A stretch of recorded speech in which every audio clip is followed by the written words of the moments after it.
1985 सालापासून आम्ही हा आखाड्याचं नियोजन करतोय. गेले 30 ते 35 वर्ष आमच्या गावचा कुणी पैलवान नसून सुद्धा कुस्ती हा खेळ टिकून राहावा, त्याला स्फूर्ती मिळावी, प्रेरणा मिळावी, जतन करावा आणि गावचं मान आणि शान राहावी म्हणून गेले 35 ते 40 वर्ष आम्ही हा जवळजवळ लाखो रुपये आम्ही खर्च केलेले आहेत. यावर्षी आम्ही सुंदर आखाड्याचं नियोजन केलेलं आहे.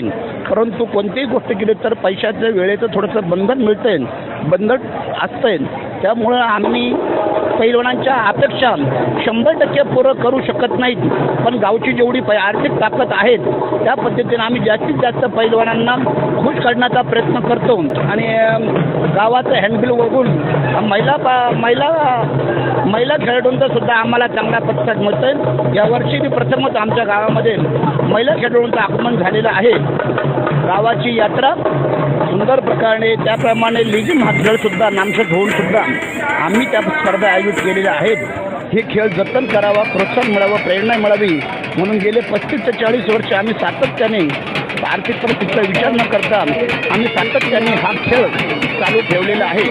सर्व ग्रामस्थांचे, प्रत्येक लोकांचे आम्हाला सहकार्य भेटतं.